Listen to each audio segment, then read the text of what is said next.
So yesterday, my daughter runs a PR in the 5K.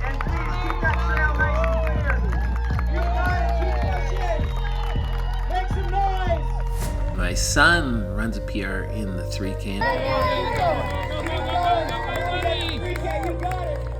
And my wife ran a PR in the 3K.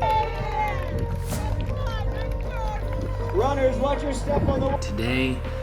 Today we're running the marathon, and I'm pretty nervous.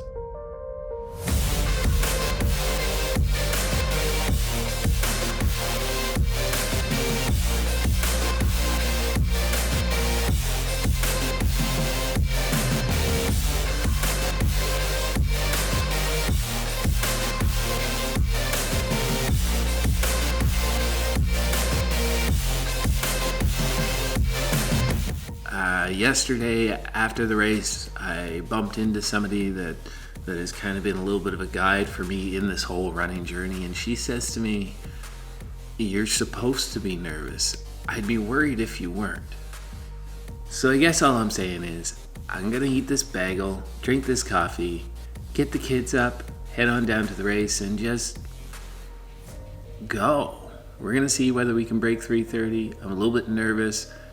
That pace feels pretty quick, but I should be able to do it. I feel like I'm there. But man, just 2 hours from now, we find out whether that pace feels okay.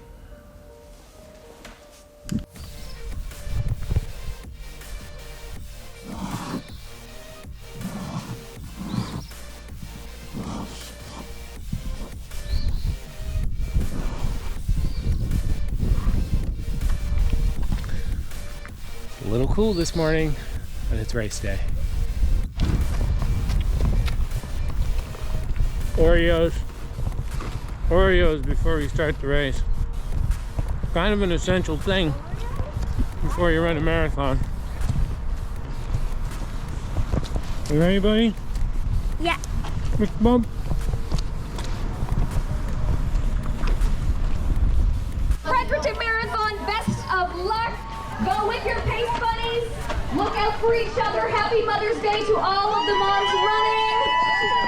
Go, go, go. Best of luck. Stay safe. Emily DeWolf, I see you.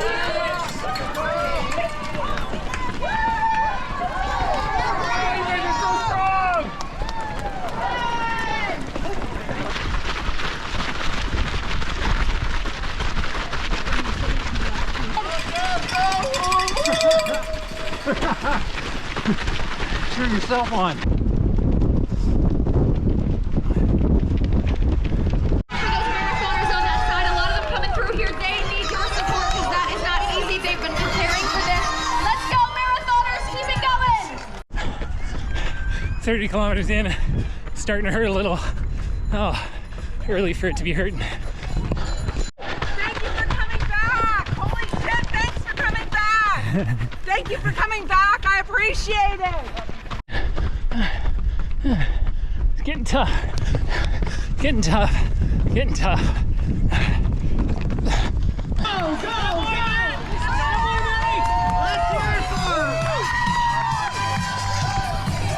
With the GoPro in hand, a strong finish. Congratulations. Welcome back.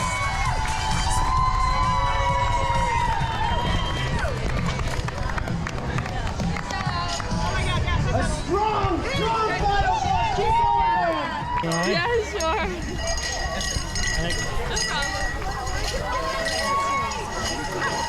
More marathoners. Look at that 43rd annual marathon.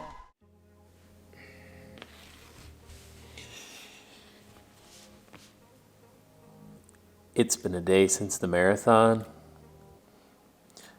I didn't do it. I didn't break 3:30.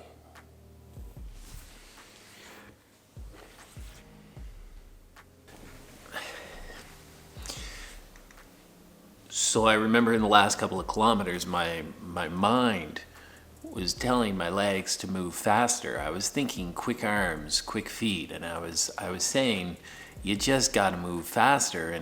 and my legs just couldn't do it, and I could feel the 3:30 slipping away. And when I crossed the finish line, I was disappointed because I knew I had missed it by a few minutes.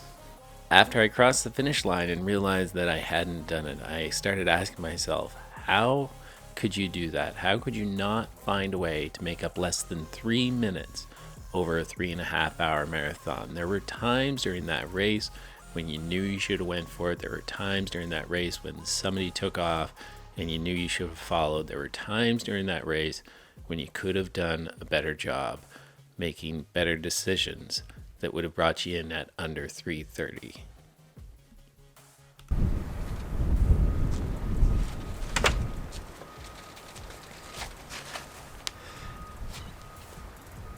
And it wasn't even just about the actual race. I immediately started thinking about my training, thinking about some of those long runs or some of those workouts that I might have missed or backed off on. I started thinking about just how could I have done a little bit better in training that would have gotten me the result that I was looking for in the race.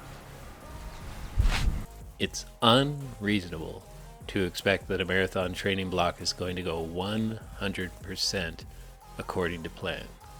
What's far more reasonable is to believe in the consistency, believe in the plan, believe that it's going to get you in the best possible shape that you can be come race day.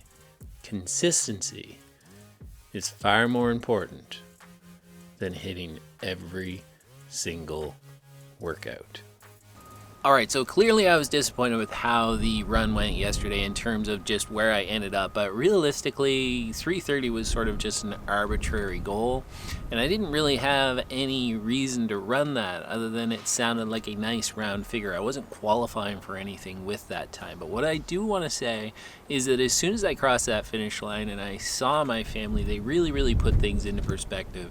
And if you want to see some of my actual splits on this race, I'll put a link to my Strava in the description down below if you want to go over there and have a look at it. But what I want to say was when I crossed that finish line and I met with my family and I was clearly disappointed in not breaking 3:30, they immediately put things into perspective for me, and they pointed out that a year ago I had ran the same marathon, the exact same race, and I ran this one over half an hour faster than I ran it last year. I got a new PB by over half an hour, and that is definitely something that I should be proud of. Now, there is a solid chance that over the next couple of weeks I'll do a little bit more of a deep dive in terms of a video that shows how the splits were and how the race actually went. But for now, I'm more focused on my recovery. I've got another race coming up here in about 6 weeks. It's a trail ultra. It's sort of a last man standing. I got to get ready for that. Haven't run a whole lot of trails while I've been training for the marathon. So we've got about a week worth of recovery here. Probably not going to run a whole lot this week. Gonna get out on the bike this afternoon just to shake those legs out. No real niggles or soreness right now. Just general tightness and soreness, and just feeling good after that race and feeling like we came out on the other end pretty healthy. So that's it, guys. That's the end of this marathon video. I've got a lot of really fun content coming up. I think the actual next video that we're going to have on this channel is to do with the Adios Pro 3 and my full review after having the chance to run that in the marathon. If you like this video, again, hit that subscribe button, hit the like on this video, and comment in the comment section down below what races do you have coming up this summer. My name is Matt, and this is What Matters to Matt, and ultimately, what matters to me most is my family. I'll see you guys in the next video. Step 1, wake up early, gonna rise with the sun. Step 2, get some food in you. Step 3, think real hard about what you wanna be. Step 4, everybody just do your thing. Wake up, today's gonna be a good day.